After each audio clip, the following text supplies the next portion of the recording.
Living on the land, isn't nature grand? Folks, welcome to the Jake Feinberg Show here in Berkeley with an American icon, Wavy Gravy. Welcome to the Jake Feinberg Show. Hippie icon, flower geezer, and temple of accumulated error. In your eyes and ears. Dr. Larry Brilliant told me that, it's easy to start a rally or have music, but really what it takes is a clown. Can you talk about the magic of Saint Misbehaving, the clown? A clown is a poet who is also an orangutan. I first started being a clown in the ancient times of Jesus. I think we had just come to Berkeley maybe 40 odd years ago, and some docs at the Oakland Children's Hospital came and knocked on my door and wanted me to go cheer up kids, and I thought, I don't know, but somebody handed me a red rubber nose, and I was invincible. I put that nose on, and I've never taken it off.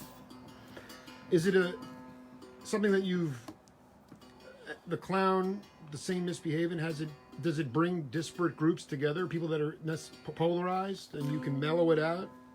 Well, absolutely. I'm the guy that ties balloons to the barbed wire.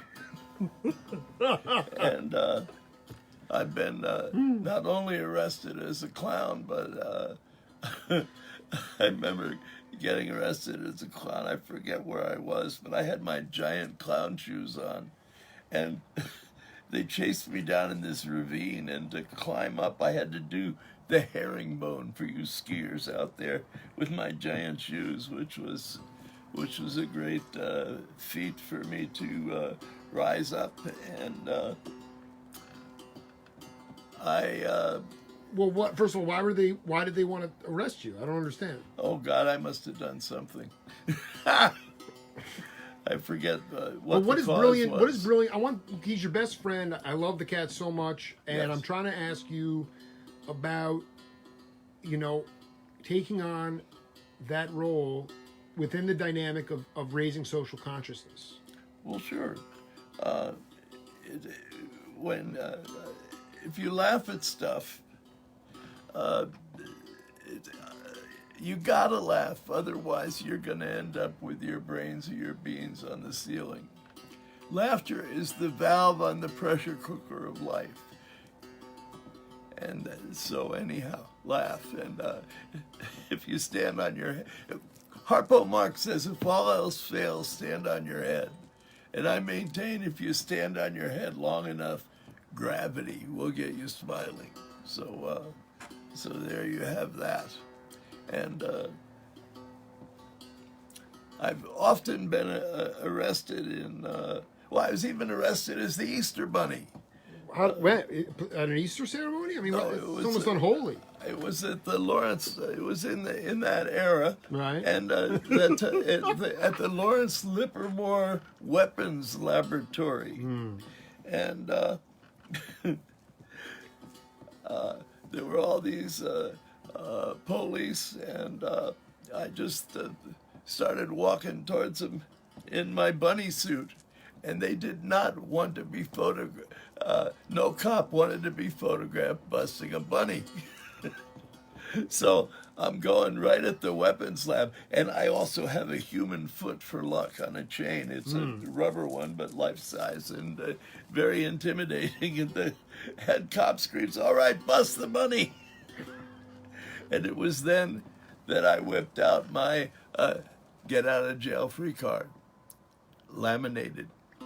It's good sound advice. If you're ever busted, pulled over, you got a Monopoly set, go after this and drag it out, get your get out of jail free card, and you must get it laminated.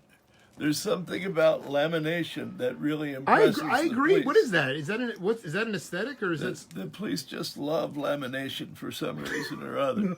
And I have been pulled over for stuff from time to time and whipped it out, and I've caused them to to smile. One time in Chicago, I'm flying in to Chicago to do a benefit for the Chicago 8. And I'm wearing a World War I jumpsuit with an aviator hat with a duck beak that squeaked and two peace eyes for eyes. And these cops dove on my ass, and they wanted to see some ID. And the only thing I had was a picture of me in the San Francisco Chronicle dressed as a hamburger. Not a lot of credibility. Which caused the cops to crack up, and they wanted to take me downtown, not to arrest me, but to show me to the other cops. But we're driving along, and I got them to relent, and they let me off in front of this practical joke store. And I went inside and got an inflatable plastic banana. It was 3 feet. Blew it up, started walking across Chicago, and these cops come up. All right, what are you doing? I said, I'm walking my banana. And they didn't want to talk anymore. They just drove off. I put together a benefit for the Chicago 8 at the Aragon Ballroom. R. Crumb did the poster, and I advertised on the poster 50 turkeys under strobe lights. That was my big draw. So we had to go get the turkeys. And when we went and got the turkeys in the country, they weighed the turkeys. I said, why are you weighing the turkeys? I would ask the same thing. They said, we have to, we're going to charge you for shrinkage, which I didn't quite get until the rock and roll hit the turkeys and they went nuts. So we acquired a ball of twine and proceeded to create little leashes for each individual of the 50 turkeys, and that calmed them down. And Abby Hoffman comes in, why are these turkeys in jail? Set the turkeys free. And I said, here, take this. And he thinks I'm handing him some. And we go backstage, and we're patching up the toe of this turkey. He opened up his hand, and there's the missing toe. Bloody turkey toe. He says, I ate your sister. He didn't miss a beat. Abby was wonderful that way. I want you to talk to the audience about how you met Don Ellis. Oh my goodness. You're taking me back. Welcome to the Jake Feinberg Show. Because you were an avid melodic inventor. I was at the theater school in Boston. In Boston, University. right? You were doing poetry and jazz. Well, I started doing poetry, and I read about the poetry and jazz in Time magazine. And I said, holy smoke, I know some musicians. I could write some poems. Let's do that. Yeah. And eventually, as my musicians upgraded to Buell Neilinger, Wait, Jackie Byard. Let's just stop there. Wait a second. But did you earn street cred with the Cats when you were in college or when you went to the Golden Lion? In college, I think I was I maybe first I started out right in college and doing it, and I think it was getting the musicians together and discovering that we could do stuff on Mondays because nobody, the bands didn't work so much. So I ended up with, it got extraordinary after a while with Jackie Byard, great keyboard player. I want to be clear though, they weren't there at BU. They were in Hartford. No. But they were, I played with them in various in New York and took them to Hartford, yes, to the Golden Lion in Hartford, Connecticut, where people would line up around the block to look at beatniks. Look at them. Yes, and enjoy them, and they dig them. And it was jazz and poetry, which was brilliantly reviewed and quite enjoyable. And So we would go to Hartford continually on Mondays for quite some time. And that was big fun. You talk about when I became a tongue dancer. how did that? Tongue dancer. After the theater school at Boston University collapsed, a lot of the teachers quit and went to the neighborhood playhouse in New York and took me with them on a full scholarship. So I began to read my poetry in coffee houses, ending up at the Gaslight. And I convinced John Mitchell, the owner of the place, to allow folk music between poetry. And you'd say, you have a little poetry? I made all my money with poetry. So, come on, John, try it. John was very strange and far out. And one time, Marlene Dietrich came into the Gaslight to see me read poetry and had a delightful cup of espresso. And as she left, the cup had a beautiful lipstick blot. And so John was just, oh God, he was blown away. And it took the cup and put it in a glass case on the wall. And the dishwasher came in that night and washed the cup. And John came in and chased him down McDougal Street with a Civil War scimitar, screaming, "Just let me in his eyes." He also had this giant Great Dane named Linus, who he even had a Sunday named after him called "Shut Up, Linus." And one time John got in a fight and Linus bit him by accident, and John stopped the fight, grabbed the giant dog by the jowls and screamed, "Don't bite me, bite the enemy." You had to be there. I want you to talk about going across the San Francisco Golden Gate Bridge with Perry Letterman. Holy moly! Yeah, DMT. Go. You're gonna get me in trouble. No. Okay, my ayahuasca's still in the cutting edge. I mean, okay, you were but out. my wife would not know about it anyhow. So, yeah, of course. Set the scene for somehow or us. other, I ended up with the great guitar player Perry Letterman. Heady. Perry. No, heady guitar player. Heady guitar player. In the head, yes. Yeah. And then the other orifices also. But extraordinary. And we're driving across the Golden Gate Bridge in this car, which were pulled over by the police, with all the DMT in North America in the trunk. And they want to see some ID, license, and registration. And Perry's fumbling around. I said, "What's the problem?" I said, "I borrowed the car from this drummer named John. You're going to tell the cops that?" And he did. And they let us go, which was unbelievable. I was in an altered state, and I kept seeing snakes crawl out of their nostrils. Right. And I was so delighted that they let. It was a miracle. There was They didn't. no Did they reason search for the this. car? Did they find it? No, or- they did not look in the trunk. They Wow. scrutinized us, and he thought it was kind of amusing. You got it from a drummer named John, and that's it.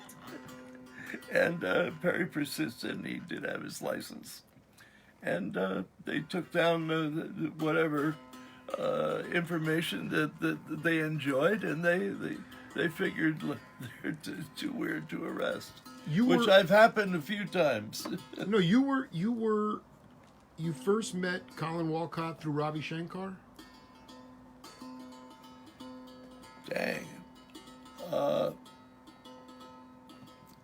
You were the hog farm was in LA. Hold on. Yeah, hold go on. ahead. Wait, I'm coming back from India. I am in the Roosevelt Hospital. I had captured the hospital record for running diseases in a single human being. Wow.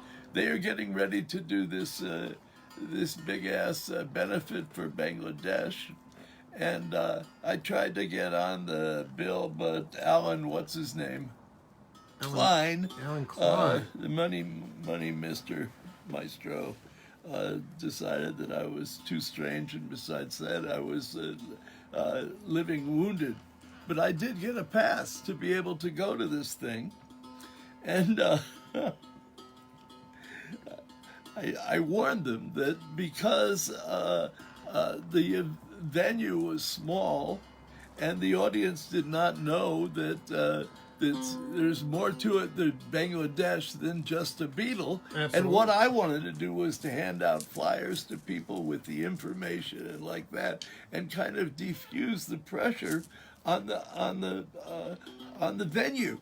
But I walked into a full-blown riot, and stuff is being everywhere, tossed around and off the glass breaking, and this cop comes at me and with a newspaper, right, and he's gonna slam me in the spine. Says, "Beat me but don't bust me, arrest me." And he whacks. Thank God it wasn't the Sunday New York Times. But I went unconscious. He knocked you in the head, or you fell down? I fell down, knocked unconscious, and came to in a different hospital. I was in the Presbyterian hospital. I came to in the French hospital, but they arranged for me to go back to my appropriate hospital, and I was not given any more passes to go anywhere. Yak butter. Yeah, no, but Ravi, when did Ravi come in and how did you connect with Colin? Colin Walcott. He called, Ravi called me up after he heard I gotten beaten up and everything, and Ravi and Dylan both called me up and asked for my... Bob Dylan. Him. Yeah, that guy. The freewheeling foot tapper Zimmerman. from Hibbing. Yeah. Bobby Z, that we shared this room up above the Gaslight.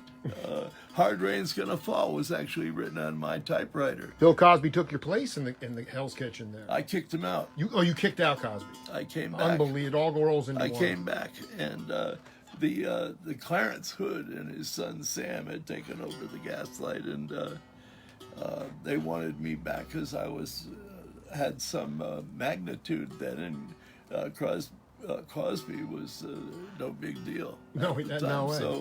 So I got his venue and became the room that Bob Dylan wrote that song about. All the people that I knew in my life. If I could get them all together, I'd cough up $10,000. As I kept trying to figure out if I could only pull that off. But no. Well, I love the Gaslight. And then all those mercurial albums has a guy that's been deep in my soul is Colin Walcott. How'd you meet him? Oh my God! Or did you? Because he was your on-call percussionist. I forget. No, he also played a sitar. He absolutely did. And I had him do that for something or other. I feel like you're playing a sitar right now. This is an ektar. Ektar. I mean, it's just you got the same. Ek in Hindu is one tar is string. I tell people, many strings never in tune. One string, sometimes I get lucky. And ain't that the truth? Can you talk to people about Seva and why? Certainly. The significance of it today and the musicians that you... absolutely. Yeah, go ahead.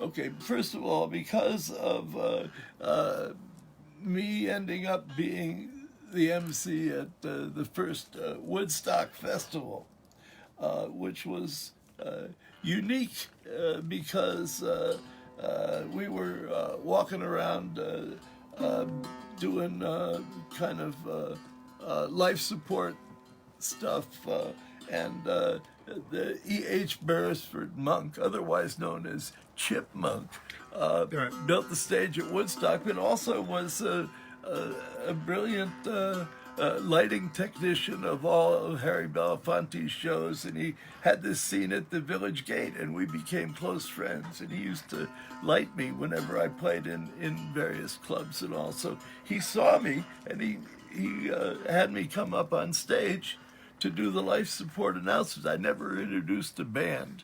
Chip would do that, and his voice was like a Hershey bar melted and poured in your ears. And now, ladies and gentlemen, the Rolling Stone or whatever. And but I could do good morning. What we have in mind is breakfast in bed for 400,000, which was recently picked by Entertainment Weekly as one of the top entertainment lines of the 20th century. And that's when we introduced hippies to granola. They had never seen it before, and we brought it to them in little Dixie cups. Granola. This was foreign to them? Yes, we made, unheard of. Unheard of. Some people knew muesli a little bit, Right, but not really. Muesli. And we made it in Muesli. our free kitchen. Get some water. Grab some water. People are having a ball. I mean, just take a breather. Yeah, let's have a little water here. Is my car going to get towed? No, Okay, good. no, not at this time of night. Never. All right, keep riffing. I mean, the whole thing was save us, so you can keep going. You were in Woodstock, but Oh yeah, sure. And yeah, good morning. What we have in mind, and granola, and return with us now to those. How did I meet Larry? In San Francisco. right. What's his name? Tom Donahue, who's the father of FM radio, as well you should know. John Cipollina right there. Go ahead. And he was putting together this sequel to Woodstock. Warner Brothers was desperate to do a sequel to Woodstock. And so the idea was to have a caravan of buses driving across the free world and stopping hither and yon to do concerts, and Warner Brothers would fly in their stars to do that. And so Joni Mitchell. we had a couple. Yeah, well, she'll pop up here. Okay. But that's how I ran into kind of Larry. Was hired to be one of the doctors on the trip, and he jumped on our bus with his wife, Elaine, then Gurja now, and he was Dr. America, and we adored having Larry on board. And hey, I remember driving into Yellow Springs, Ohio, to Antioch College and stuff. And we were being plagued and followed by the infamous Thomas King Facade, who was the editor of High Times magazine and had this giant limo with a Viet Cong flag painted on the side. And he proceeded to show up with the turret to a B-29 strapped to the roof of his automobile. And now, at one point, we were looking to do this big benefit concert in San Luis Obispo, and they had just had the trouble with Altamont and the Hells Angels. So I thought, instead of Hells Angels, what we would do is a moat full of Jell-O. Right. So I contacted General Foods as the ex-announcer of the Woodstock Festival, and they actually mailed me maybe 10 cases of cherry Jell-O.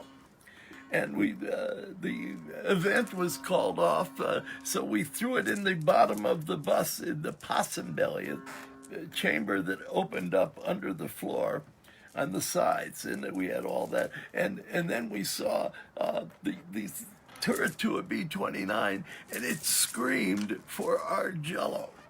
And so we My glasses. It's all right. we set up. Don't worry. Okay, we set up the giant thing on the stage and filled it with cherry Jell-O, and it was magnificent, quivering as the sun came up, and then the sun started to melt the Jell-O. Oh, what to do? Dry ice. We bought up every amount of dry ice in the 20-mile radius and threw it into the soup that was soup, and it re-Jell-O-fied. And not only did it re-Jell-O-fied, it caused these little gaseous bubbles to rise up and go bloop, bloop, and I'm miking the bloops, and the audience is doing it. Bloop, bloop, and these hippies made this great banner on the spot and unfurled it, said, "World peace through smoking Jello." Did that cat who was from High Times, did he chronicle it? So you were able to have, it was part I of... suspect he must have, because he was there and we used his B-29 turret. But hey, Who was the first, I mean, we went through this panoply of pictures, Mickey Hart and Bob Weir, Lesh, Jackson Brown, David Lindley, Kim Mock, Merle Saunders, on and on. Okay, why the gravitation? It's good to do things for people, and you're talking about a humanitarian cause. yeah. What's the why do the musicians, why has Seva been supported by them all these years? Oh, it's such a beautiful cause. I mean, to be able to go to the other side of the world and cause people that are blind to not bump into shit anymore, to get sight. What a gift. What a gift. And it was so easy for me to pitch artists for this particular cause, because it is so self-evident, and we have done 5 million people on the other side of the world aren't bumping into shit anymore because of all these beautiful concerts that I've done with all these artists. And I started to get my toe in the flow through being the MC at I actually emceed all 3 Woodstocks. The first one made me famous, and the second 2 got me paid. But I would make calls, and artists find it very difficult to say no to me, because You did. I want you to talk about the gentleman on your shirt, Bill Graham. oh, my first task when Seva was put together, we were given a small grant from Steve Jobs to gather in Heartlands, Michigan, and Larry emptied out his Rolodex. That's how it ended up with me and Ja and a lot of docs and health workers and Danny Rifkin from the Grateful Dead. Yeah. So anyhow, it was my task to try and get the Grateful Dead to do something. And so I went to Detroit to get on an aircraft, and who should be on that plane but the Grateful Dead? And they didn't have parachutes. And you went to the drummers first. Absolutely. Billy and Mickey, yeah. They're always, and Jerry always says, "Might as well." That's a direct Might quote. as well. I love it, dude. Direct quote.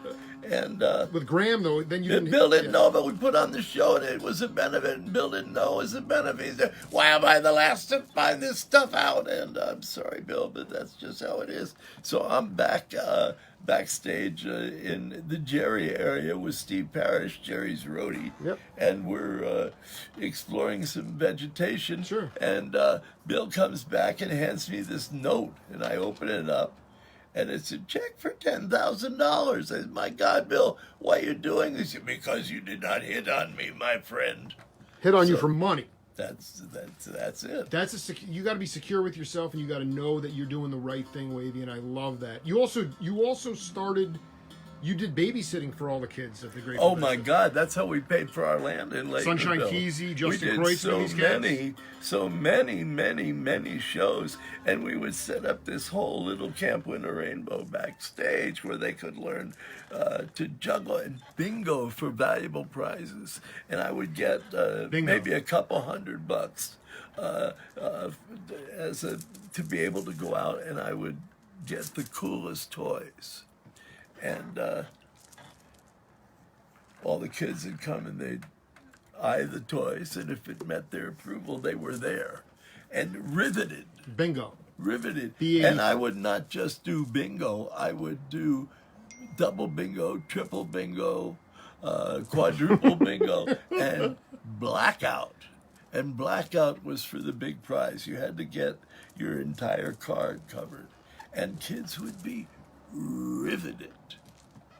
And I would say B12, and everybody would go B12. All the kids would do it, and it was just... What kind of toys would you get? Like lizards and stuff? Oh God, like Jello or dry ice? No, nothing like that. I would go into the toy store and find the coolest of stuff like bubble shooting Tommy guns and just cutting edge, yeah. Yes. And I would line them up as the kids came in. They would peruse the prize table, and they'd say, "Don't you want to come out and hear some music?" The parents said, "No, we want to play bingo," and they did, and they played it ferociously. Two things I want to make sure when 50 years from now, when people watch this. You were very eloquent in our first radio interview about the Watts acid tests and the fact that. Oh, okay. No. Not.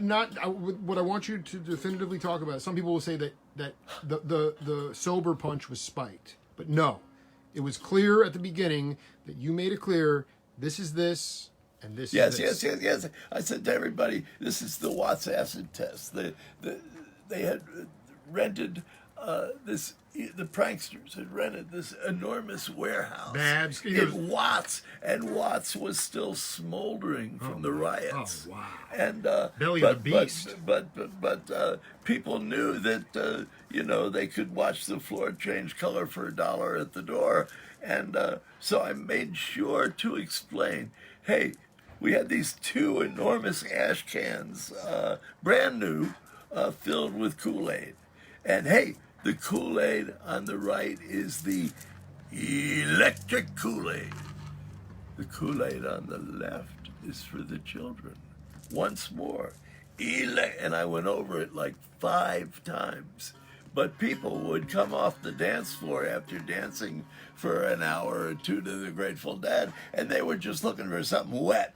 And right. Wet could be electric. Couple hundred mics a swallow, and people started to melt down. And this young woman started freaking out, screaming, "Who cares? Who cares? Roy, LSD, who cares?" And Babs seeks her out and shoves this microphone into her face, and into everybody's DNA goes, "Who cares? Sky cares?" pile. And all these Sky people pile. are melting down. And I crawled to a microphone and I said, this sister is unglued, and I'm going to try and glue her together, and I could use help, so I'll meet you where she is." And I set out in quest of this screaming girl, and I found her in a little side room surrounded by like 15 people, a couple of which I recognized. And she's going, "Okay." And we joined hands and turned into jewels and light, and she turned into jewels and light. And that's when I passed the acid test. Where you get to the very bottom of the human soul, where the knit is slamming into the grit, and you're sinking, but you reach to help somebody who is sinking worse than you are. That's when everybody gets high, and you don't even need LSD to do that. The gentleman in the picture behind you, B.B. King. Oh. A lot of people don't understand. Explain the BB when you saw him. I guess Texas, maybe. I don't know where you saw Yeah, him. Louisville, Texas. After Woodstock, we went to Louisville, Texas, the Texas Pop Festival, and we had barely got back from White Lake and Bethel, whatever you want to call it, and unloaded all our stuff, enough granola for 100 years. We distributed it to communes all over New Mexico, and kitchen supplies and all that stuff. And then there were every hippie in the universe had gone to live with us forever in our little place in Llano.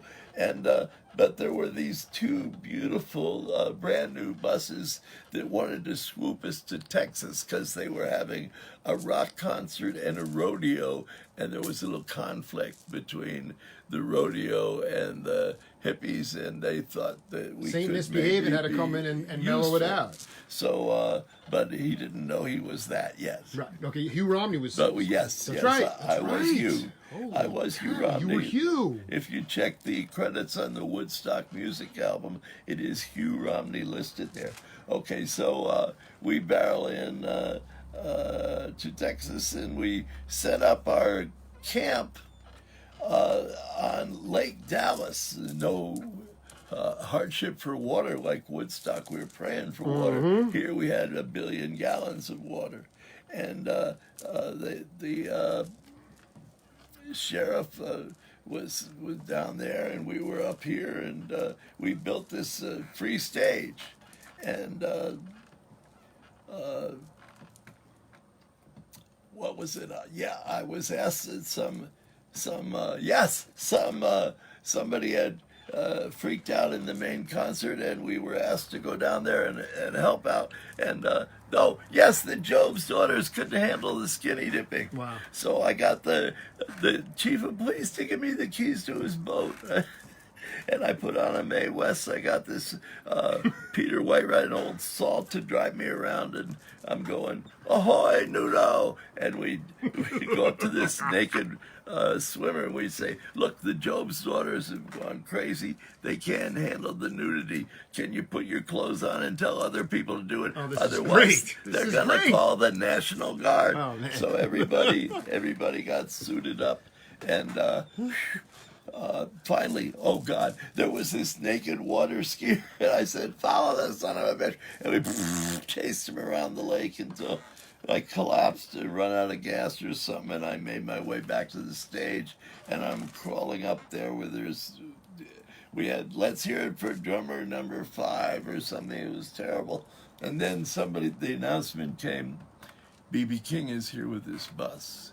He's going to play for free. Could we please clear the stage? Were people still naked though? No, Everyone had their clothes we had on. all taken care of that. Jobs weren't freaking out. And could we clear the stage? BB. B.B. King is here with his bus. He's going to play for free. So I started to go real slow. It was before one of my multitudes of back operations, and I felt this hand on my shoulder.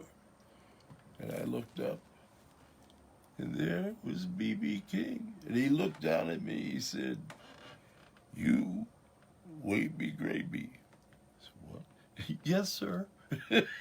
He could have called me elephant shit. I would have been, yes, sir. He says, well, Wavy Gravy, we can work around you. And he leaned me right up against his amplifier, took out his guitar named Lucille, and from out of the wings came Johnny Winter. And they jammed until sunrise, and it was everybody's reward for putting on their pants and picking up the trash. And a tiny tip of Texas went to heaven. Wavy, how important is Steve Kimmock to the evolution of melodic invention and music? Oh, Kimmock is magnificent in his musicianship. Let me put it this way: passing it forward. He gets it. He gets about passing it forward. And Steve's kids all go to Camp Winter Rainbow, which is Good plug. A circus and performing arts camp that I run for 40 years. We do 700 kids a summer. You do the math. It's a lot of short people. And both of Steve's kids go to camp. And at camp they learn juggling, tightrope, trapeze, unicycle, tall stilts, all that kind of stuff. I call it survival in the 21st century, or how to duck with a sense of humor, and a modicum of compassion. It's for parents too, though, right? I do 1 week for grown-ups and 9 weeks for kids. So it's never too late to have a happy childhood. So I want to tell you, for the legions of people out there, thank you for your service, Wavy Gravy, over all these years, your commitment to humanity. I spent some time with Mason Williams 2 days ago. He said the 2 greatest people he ever met in his life were Pete Seeger and Ken Kesey. But you're right in the same conversation as it relates. And the reason was because of their dedication to humanity, warts and all. Warts and all. And you're right there, man. When Kesey passed, I mean, there were all these TV things outside, and I knew that somebody from my class had discorporated. And they came up, and it was Ken, and they asked me, what it was, and I said, well, he gave me my family values. And they were shocked. I said, yes. He said, always put your good where to do the most and honor your mother and father. And I called up my parents almost immediately after that, and they were stunned, and it was one of the best things I ever did to them in their lifetime. And humanity will live on and look Yes. towards the light. Much love to you, Wavy, and thanks for taking the time. kissing builds up your mouth. This is the Jake Feinberg Show. See you later.